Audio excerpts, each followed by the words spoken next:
Pour l'instant, je vous amène dans un autre monde, c'est le monde des Inuits, c'est-à-dire entre guillemets, ce qu'on appelait jadis les Esquimaux, qui avaient une connotation négative, c'était les mangeurs de viande crue. Même les encyclopédistes ont fait tort aux Inuits, ils sont les sauvages parmi les sauvages.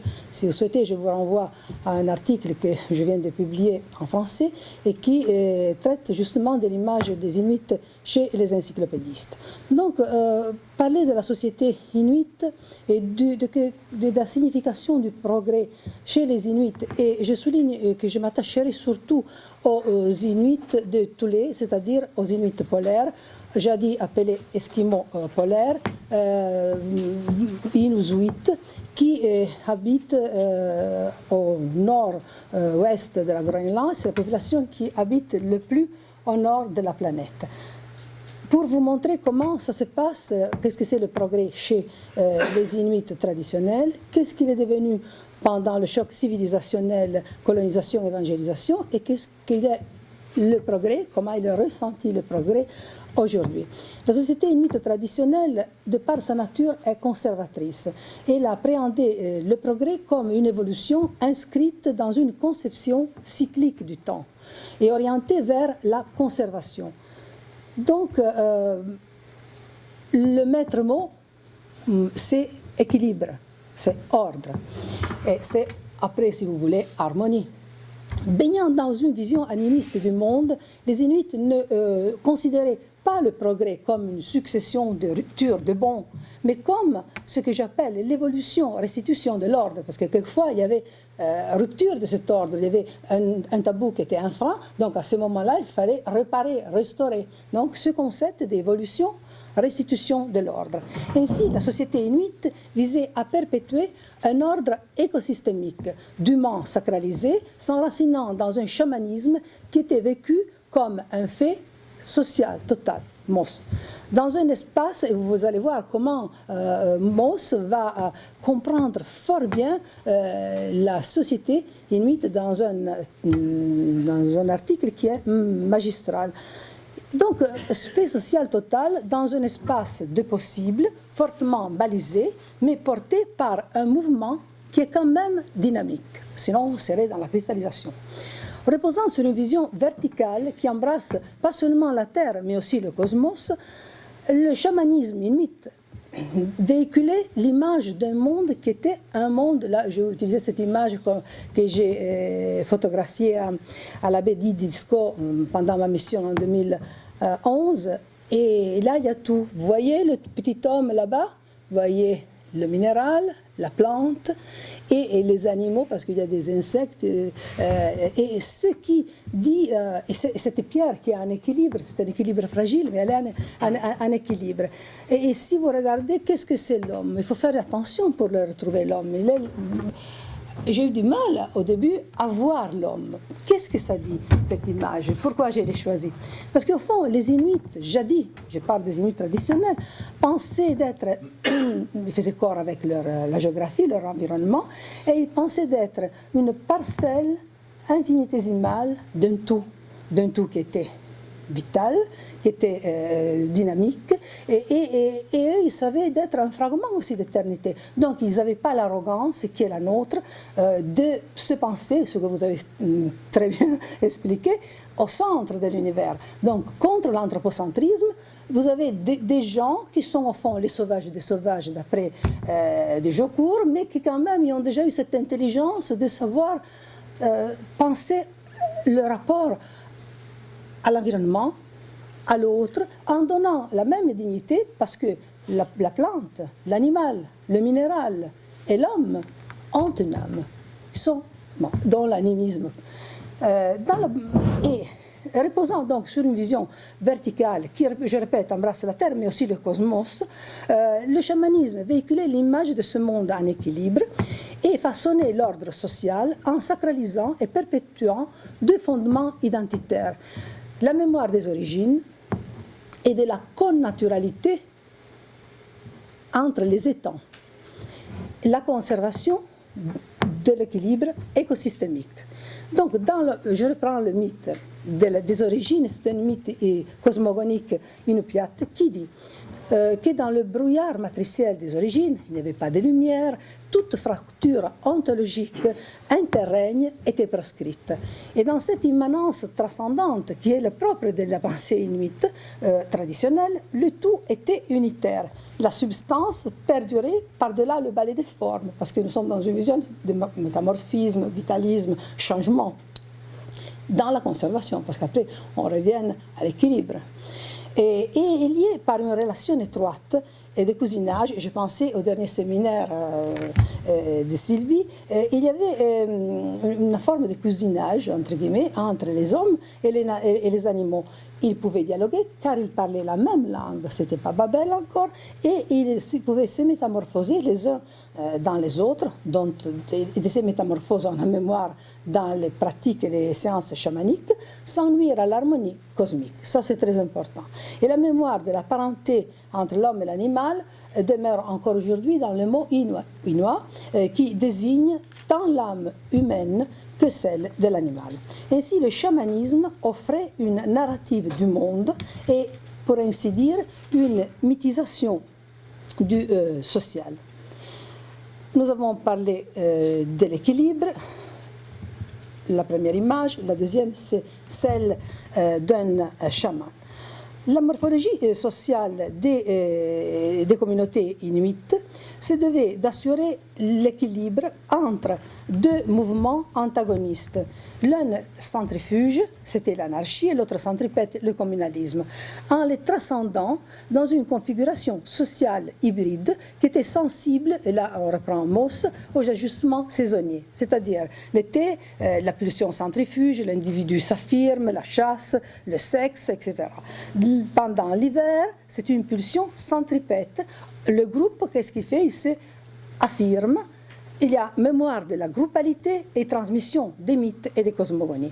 Au fil des siècles, les Inuits traditionnels ont donc élaboré un pacte écosystémique d'empreintes chamaniques, d'estampilles chamaniques, que l'anthropogéographe Jean Mallory, dans une filiation maussienne, dénomme par un oxymore anarcho-communalisme, parfaitement adapté au cycle saisonnier boréaux, comme nous venons de voir. L'anarcho-communalisme reposait sur un égalitarisme structurel et un élitisme fonctionnel.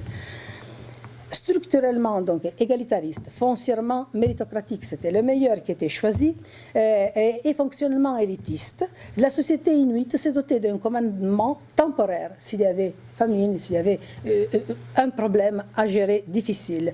Et en matière synergétique, c'était le meilleur chasseur, c'était le groupe qui le désignait, et d'une autorité spirituelle, c'était le chaman. Il se pouvait aussi que le chaman et le chasseur étaient la même personne, au cas où ils avaient aussi des qualités en tant que chasseurs.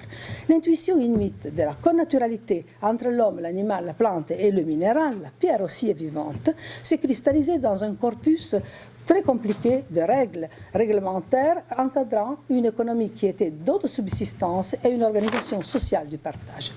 La régulation sociale cherchait donc à perpétuer, au travers du patrimoine normatif d'interdits, de tabous, une alchimie empiriquement atteinte, fragile, atteinte au cours des millénaires, entre ce qui était des égalités de conditions et des différenciations fonctionnelles. Et ce qui est important aussi pour comprendre après les mécanismes de conversion au christianisme, dans une civilisation où la responsabilité des fautes était, il faut le souligner, portée collectivement, la transgression des normes sacrées était perçue comme un vecteur majeur de dérégulation, non seulement sociale, mais encore une fois cosmique, pouvant induire de graves dérèglements, catastrophes naturelles, les redoutées et redoutables famines, et qui étaient par ailleurs nuisibles pas qu'à l'individu qui avait péché, entre guillemets, mais à la communauté tout entière, parce qu'on est dans une philosophie de groupe. Or, seul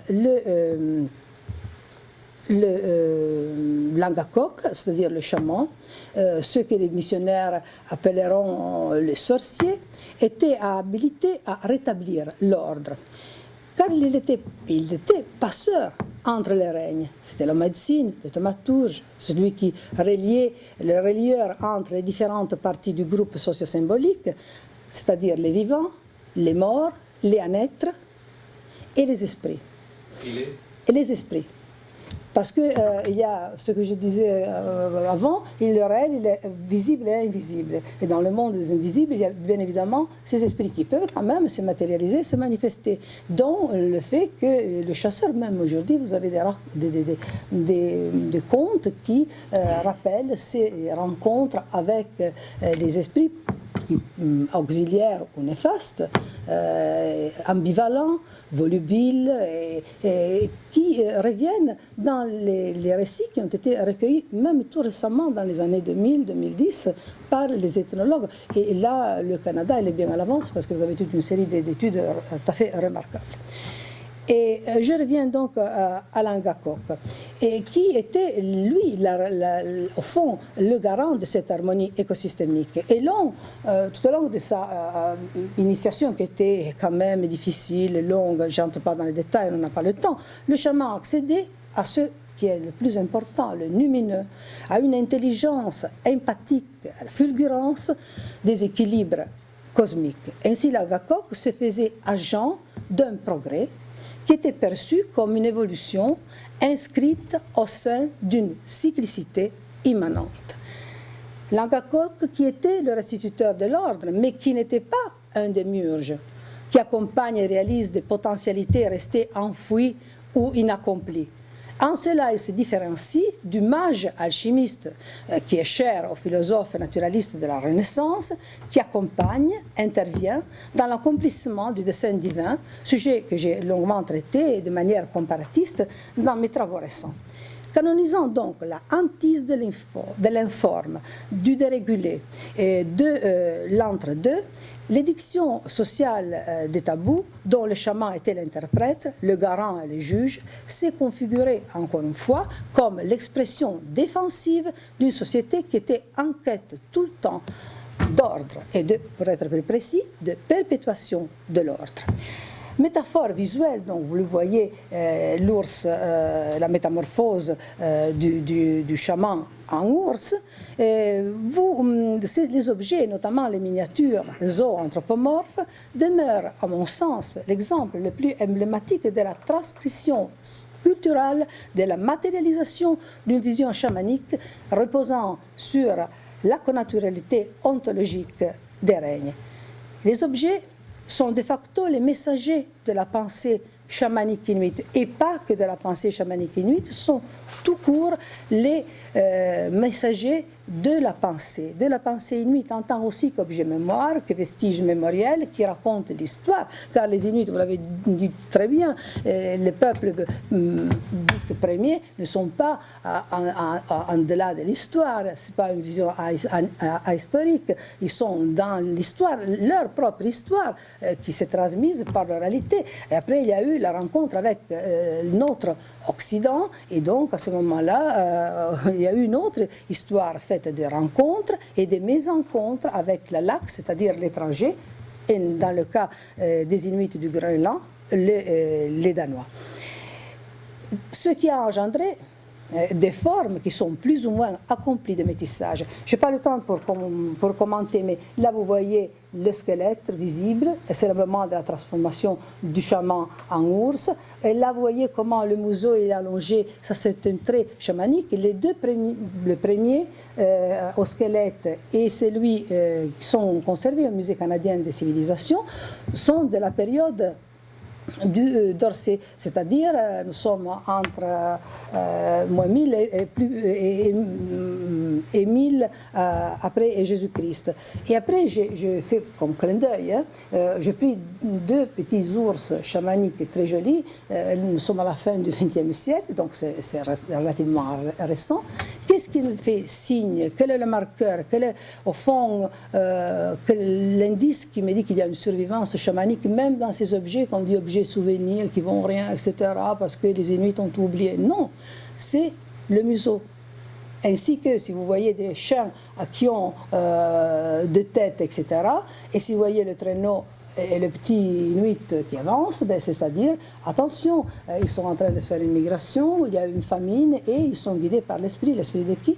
Du chaman. Et cet chaman s'est incarné dans ce chien à double tête. Vous voyez comment aujourd'hui on arrive à négocier ce qui est la mémoire du passé, des mythes, etc., avec, après un imaginaire, avec une sensibilité qui est du présent.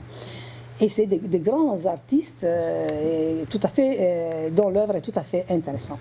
Mais je ne vais pas ouvrir des parenthèses parce qu'après je manque de temps.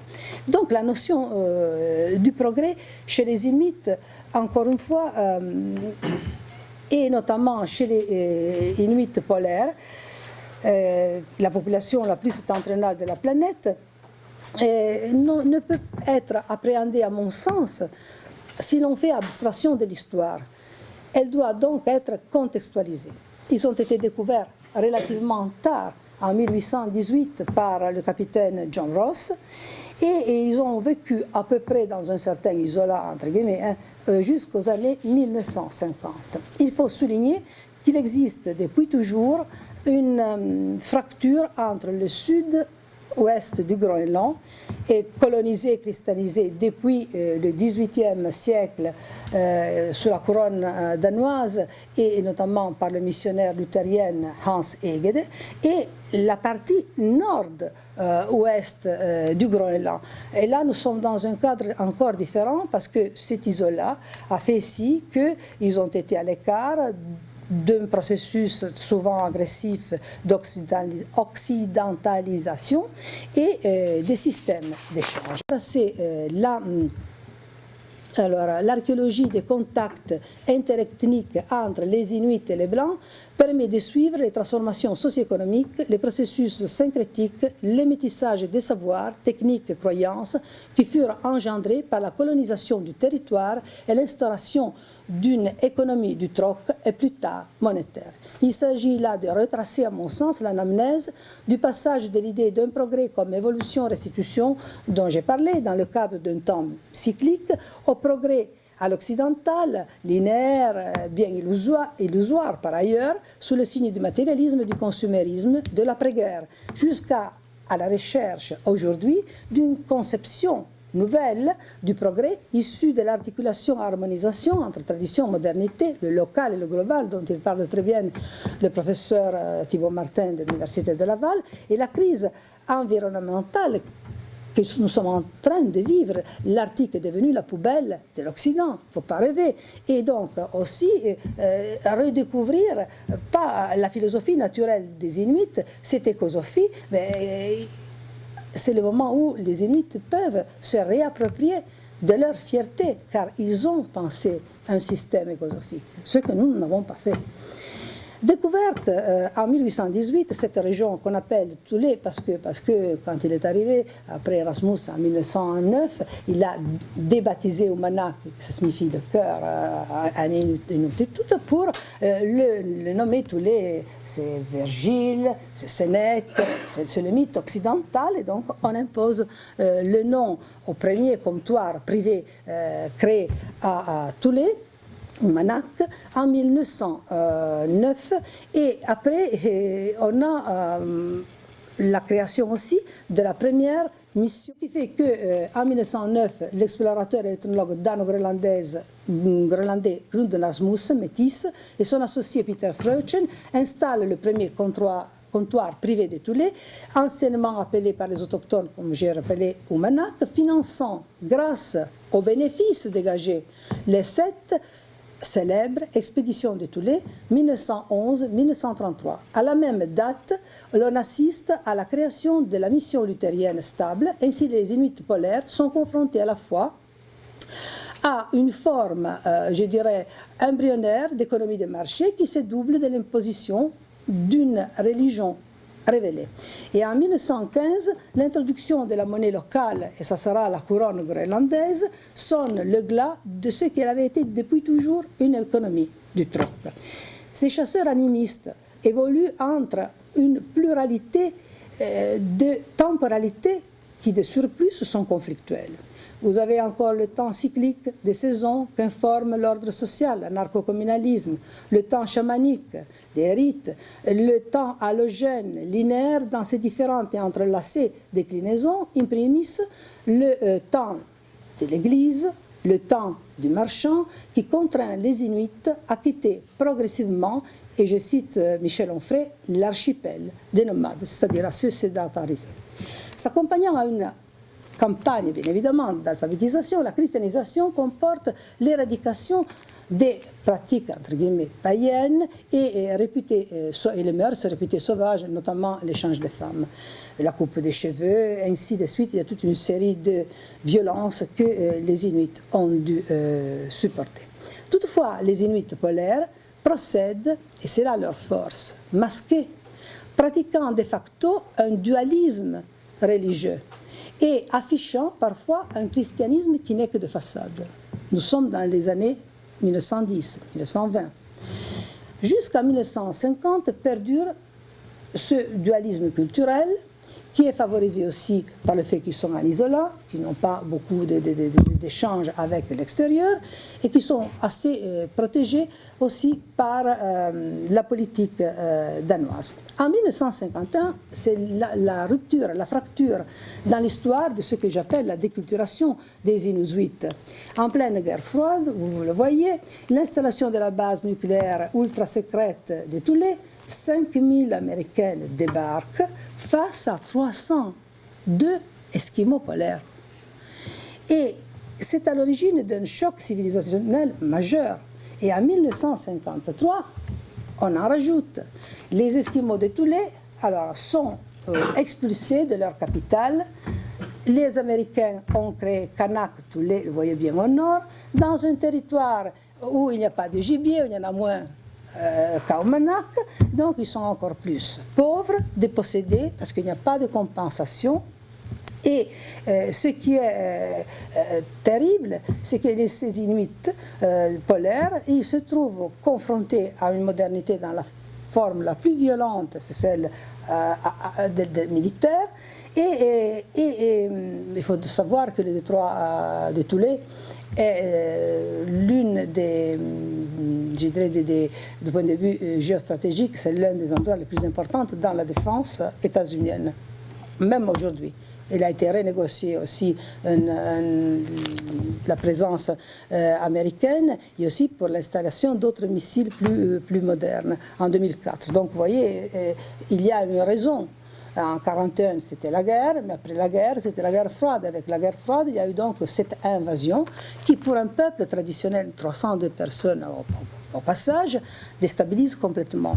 Et là, il passe de la civilisation du nous à la civilisation du jeu, de la collectivisation des biens à la propriété privée, de la solidarité du groupe à l'individualisme, de l'économie de subsistance, la chasse et la pêche au marché, de la chasse au salariat, et ce à cause de l'effondrement, entre autres, de l'économie de chasse, notamment des cours d'achat du phoque et du narwhal. Après, on aura Brigitte Bardot, mais pour l'instant, nous sommes aux Américains. De la philosophie du partage au système proto-capitaliste, et c'est la fin de l'anarcho-communalisme dont je vous ai parlé. Et du semi-nomadisme à une sédentarisation qui aboutit de plus en plus à une urbanisation avec les corollaires que l'on connaît, le chômage, l'éclatement des familles, la solitude, l'alcoolisme, le paradis artificiel, l'assistanat et surtout une forme de manque de dignité du fait qu'on a une identité qui est blessée. Et à partir des années 60, le naziste a un véritable bouleversement civilisationnel. Qu'est-ce qu'il comporte? Le chasseur, il ne peut pas vivre de chasse, donc il doit avoir un deuxième métier. Donc nous avons le chasseur qui devient aussi un employé de l'administration, soit danoise, soit groenlandaise, à des postes qui sont bien évidemment subalternes. Il est mal payé, et parce qu'on lui dit « tu n'as pas de formation ». Il n'y a pas de formation, tu vas faire comme pour les immigrés, on connaît un peu l'histoire, c'est pareil. Et voir, il est employé comme guide d'expédition polaire. Alors là, on récupère celles qui étaient quand même les grandes qualités de l'Inuit, car il était cartographe et géographe né, il avait une acuité sensorielle, parce que de toute façon, pour survivre dans le Nord, il faut développer ces qualités. L'administration le tient financièrement par la promesse d'emploi, de services et de subventions sociales, et les Inuits polaires, Inuit, ça signifie les hommes par excellence, avec un certain ethnocentrisme qui n'est pas que des Européens. Il y a tout peuple, à un moment donné, il pense d'être les hommes par excellence, sont réduits à des assistés. Et dans la comparaison avec l'opulence occidentale, notamment des Américaines, dans le regard de l'autre, les Inuits se découvrent pauvres, démunis et arriérés, selon les paramètres qui sont les paramètres de notre Occident. La société des Inuits devient de plus en plus anomique, car elle est gangrénée par l'éclatement des normes traditionnelles.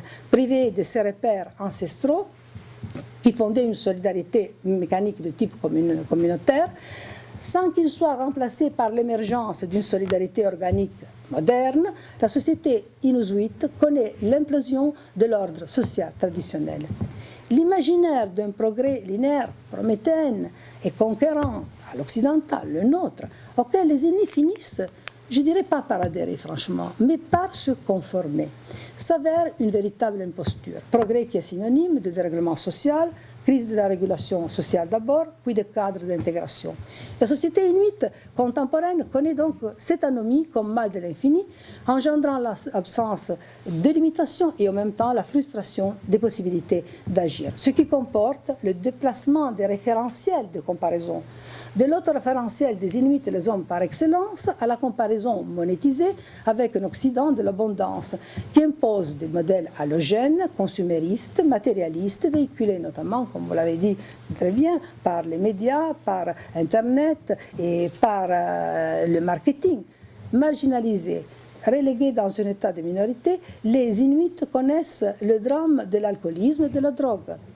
Mais ce qui est encore plus grave, il en suit une amnésie de plus en plus généralisée de leur histoire, de leurs mythes, de leurs traditions, de leur culture, de leur vision écosophique du monde. Et beaucoup ne savent plus, à un moment donné, ni chasser, ni naviguer en kayak. Qu'est-ce qu'ils font? Et je reprends Michel Onfray qui l'écrit pour La Terre de Baffin, il dit bon, et il singe l'Occident, s'efforçant, je le cite, à lui ressembler dans la caricature. De la prévoyance, de l'avenir, du prévisible qui caractérisait l'économie de survie des Inuits, à l'incapacité de se projeter dans le futur, de plus en plus, il en suit une aliénante virtualisation du rapport au monde. Je pense que le rapport à l'espace, c'est très important. L'espace vécu du chasseur-pêcheur qui était en osmose avec la nature, qui se pensait une petite parcelle de cette nature et la respectait, à l'espace, c'est l'espace virtuel. C'est l'espace virtuel des PlayStation, c'est la passivité face à la télévision. Il s'instaure ce que je définis une forme de passivité attentiste, parce qu'on est aussi dans l'attente que quelque chose arrive. Et donc le rêve hollywoodien, le rêve, mille façons de rêver, et qui s'accompagne quand même à la déperdition des savoirs ancestraux et à cette amnésie auquel j'ai fait déjà référence. De plus, il y a une fracture intergénérationnelle, une rupture dans la chaîne de la transmission, ce qui est gravissime pour un peuple qui a vécu de transmission. Les Inuits, l'éducation, c'était par imitation, par transmission. Pour la génération des anciennes, c'est-à-dire ceux qui sont nés avant les années 50, le temps du numérique coexiste encore avec la mémoire du temps chamanique. D'où ce langage pluriforme et polysémique de l'art dans toutes ses expressions, hein, qu'il soit la danse, qu'il soit le chant, qu'il soit la sculpture, la peinture, ce que vous voulez, laisse entrevoir cet entre-deux. Et en dépit de la disparition symbolique de la figure sociale du chaman, existe aujourd'hui ce qu'on appelle le chamanisme sans chaman, s'exprimant dans la pratique de la chasse traditionnelle redécouverte, dans la croyance de l'omniprésence des esprits auxiliaires néfastes, ou pour revenir au sujet analysé par M. Fischer, les souvenirs aussi intra-utérins et surtout, encore une fois, je vous dis, l'importance de se réapproprier d'une vision écosophique du monde. processus que l'on retrouve soit chez les Inuits du canadiennes, soit chez les Inuits sibériennes. Crépuscule de glace, nous avons la pollution, réchauffement climatique, appétit hégémonique et économique, parce que vous le savez très bien, il y a des ressources minières fantastiques, donc les appétits sont là. Et les Inuits ne sont pas prêts. Et l'homme n'est pas venu sur la terre pour asservir, domestiquer la nature, mais pour s'y intégrer en la respectant. Face à la crise du modèle occidental, d'un progrès linéaire infini, les Inuits et tous les commencent à se questionner. Eux aussi, ils redécouvrent la philosophie naturelle des anciennes et la force structurante de la tradition. Mais il faut faire attention, il s'agit là dans un esprit d'avenir et pas dans une vision passéiste, parce qu'il n'aura aucun sens, ce n'est pas le New Age ou des affabulations de ce type-là. D'où la centralité de l'éducation de l'école. On en parle en France, on en parle en Italie, on en parle aussi au Groenland. C'est par l'école qu'on arrive à retrouver, au sens noble du terme, sa propre identité, sa propre culture. Et là, je vous donne comme exemple de cette renaissance de culture inuite, l'école de la Maison des Enfants. C'était une école qui avait été bâtie pour les enfants qui étaient abandonnés. Jadis, les Inuits, où il y avait les infanticides, ça vous connaissez, en cas de famine, etc. Mais avec les enfants, les Inuits avaient une relation très fusionnelle et on disait que l'enfant était roi. Et si vous lisez tous les missionnaires ou Victor, premier Victor, Jean Mallory et les autres, vous diront que l'enfant était roi et que les Inuits avaient une conception qui était différente de l'éducation par rapport à l'occidental. C'est-à-dire, on apprend par imitation, on apprend même les petits jouets que vous voyez, c'était fait parce qu'ils apprenaient, par exemple, à aller à la chasse ou pour les jeunes filles, les métiers qui étaient les métiers féminins. Bon, qu'est-ce qui s'est passé? Il s'est passé que, surtout avec le phénomène de l'urbanisation, etc., il y a eu des familles monoparentales, il y a eu des éclatements de la famille qui ont amené aussi les parents à se droguer, à être alcoolisés, et ainsi de suite, et à maltraiter les enfants. Donc il y avait des enfants qui se retrouvaient à moins 35 degrés dans la rue. Vous comprenez que c'est complètement incroyable par rapport à la philosophie de vie des Inuits traditionnels. Et alors là, il y a eu cette idée de créer cette maison de l'enfant qui n'était pas seulement pour les protéger, pour les éduquer, etc., mais pour les restructurer. Comment? En leur faisant connaître ce qui était leur ancienne culture et en la conjuguant avec ce qui est le propre et le mieux de notre propre culture occidentale. Parce qu'on n'est pas dans une antithèse, dans un antagonisme. On essaye d'arriver justement à une forme de culture et d'éducation qui puisse permettre aux Inuits de bien se positionner par rapport à la modernité et par rapport à leur propre histoire. Et dans le cadre de la Maison de l'Enfant, il a été créé l'Umanak Polar Institute. Et là, qu'est-ce qu'ils ont souhaité faire, les éducateurs? Déjà, vous voyez, c'est des tambours, mais c'est des tambours qui ont été repensés. Alors là, je pensais à Sylvie, par la créativité des enfants. Donc là, il y a toute la créativité. Ils se sont réappropriés en même temps des mythes, des traditions, et ils les ont exprimés avec un imaginaire qui est celui des enfants des années 2010. Il y a aussi le chant, et il y a aussi l'intergénérationnel qui s'est recréé, et il y a aussi apprendre à aller à conduire les traîneaux à chaîne, pas pour faire du folklore, mais parce que c'est la façon la meilleure pour retrouver la fierté déjà dit, surtout renouer avec ce rapport empathique avec l'environnement, apprendre à le connaître. Si on n'est plus dans le virtuel, on est dans le réel. Tel Janus, il y a d'autres exemples, mais je ne voulais pas... Là, par exemple, là, c'est une idée, moi je trouve, de génie. Alors, ils ont projeté un film sur un iceberg. Vous voyez, et vous avez les motoneiges, parce qu'on est quand même dans la modernité. Vous avez les traîneaux, mais vous avez les motoneiges aussi. Et là, c'est le voyage d'Inuk qui a été réalisé par un metteur en scène groenlandais, Et c'est l'histoire, au fond, de cette jeunesse qui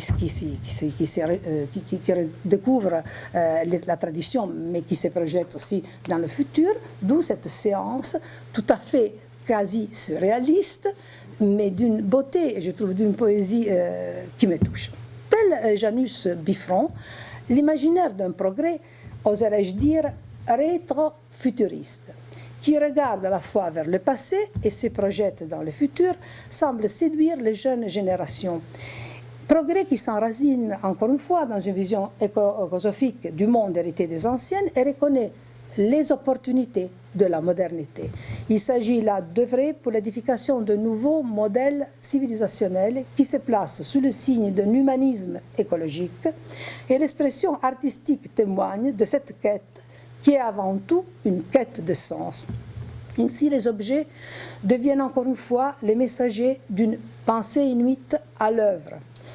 Et j'aimerais bien terminer par cette image. C'est un objet d'un artiste anonyme que vous trouvez au musée du Monac au Groenland. C'est ce crucifix représentant la figure sacrificielle du Christ Sauveur qui semble s'identifier, vous le savez, avec celle du chaman dans l'imaginaire religieux des Inuits, car il est le rédempteur, le relieur entre le monde, le restituteur de l'ordre divin, l'homme-dieu, qui, tel un chaman, se sacrifie pour la communauté. Il lave l'humanité du péché originel, comme le chaman permettait de rétablir l'ordre. Mais il connaît aussi la mort et la résurrection, comme le chaman, mort symbolique, et restaure l'équilibre. Ainsi, la croix, si vous le regardez, s'inscrit dans un cercle symbolique renvoyant à la cosmovision chamanique traditionnelle. Unitarisme, circularité dévoilent la connaturalité entre les étangs, plantes, animal, minéral et l'homme. Mais l'homme ici, c'est désigné par un accessoire qui est typiquement féminin, et c'est loulou. Vous voyez cette espèce de... Vous permettez, parce que c'est pas facile. Voilà. Loulou, et voilà, vous voyez, c'est le couteau qui sert aux Inuits pour racler les peaux. Et de l'homme, on parle d'un objet. Cet objet, par métonymie, indique la femme. La femme, c'est-à-dire l'humanité. Aussi parce que la femme, c'est elle qui accouche. C'est elle qui donne la vie. Donc, ça, et l'autre élément, pour les Inuits, c'est important de dire où nous sommes, le lieu. Et là, on vous dit, attention, c'est une vision, une cosmovision, mais hop là, elle a été réalisée ici. Ici, c'est la montagne du Manak. On ne peut pas se tromper. Après, qu'est-ce qu'il y a? Vous voyez les orques. Et là, nous sommes, c'est une allusion au royaume de Sedna, qui était la maîtresse des mammifères marins. Dans l'ancien mythe inuit, c'est elle qui décidait d'envoyer ou pas le gibier. Si elle n'envoyait pas le gibier, c'était la famine, c'était la mort. Donc le chaman allait la voir, il lui peignait les cheveux, il y a toute une série de rites que je laisse, que je n'analyse pas parce que ce n'est pas le sujet, mais encore une fois, il y a cette référence. Il faut savoir lire ce que j'appelle des survivances chamaniques. Il ne faut pas se limiter à une lecture de premier degré. Par ailleurs, qu'est-ce qu'il y a aussi? Il y a des éléments qui sont à la fois carrément chrétiens, vous voyez la croix, vous voyez l'Esprit Saint, la colombe, mais c'est une colombe métisse. Parce que de ce côté-là, la colombe qu'on connaît, nous, qui nous est familière, mais de l'autre côté, qu'est-ce que vous avez? Le faucon. Et le faucon, le chaman s'est métamorphosé en faucon. L'orque, le faucon et l'ours sont des animaux chamaniques. Orque et faucon. Mais ce qui raconte à travers ces images l'artiste anonyme qui l'a fait, parce qu'au fond, quand on discute qu'est-ce que le chercheur artiste, mais aussi l'artiste artisan, c'est lui qui au fond, il est dans une quête et il exprime sans vouloir être étiqueté ou classé comme artiste, parce que c'est quand même une notion qui est un peu la nôtre, occidentale, chez les peuples primitifs, jusqu'aux années 50, quand il y a eu Houston, Reid, etc., qui ont donné l'envol à l'art contemporain inuit, les pièces n'étaient jamais signées. Donc, on a aussi une vision partagée de l'au-delà selon la vision des Inuits et celle chrétienne. C'est-à-dire, il y a un monde chthonien qui est représenté par la terre, vous la voyez, Nuna. Et il y a, peut-être que vous vous êtes posé la question, à quoi bon cette plante un peu bizarre, hyper colorée? Il faut savoir que pour des raisons qui sont géoclimatiques, au Grand Nord, vous n'avez pas la possibilité de fleurir les tombeaux. Donc il y a des plantes qui sont en plastique et ils sont hyper colorés. Donc quand on voit un cimetière aujourd'hui inuit, c'est quelque chose, c'est je dirais une explosion des couleurs. Et donc là, pour vous dire, et voilà, là c'est le monde des morts. Attention, moi j'ai mis cette plante. Si tu as l'œil, tu le comprends. Et autre élément que je pense être intéressant, c'est la figure du Christ. Vous avez remarqué qu'il n'a pas de main, qu'il n'a pas de pied. Alors, pourquoi? Parce que dans la tradition de Thulé, 1800 après Jésus-Christ, pas mal de statuettes sont sans pieds et sans mains.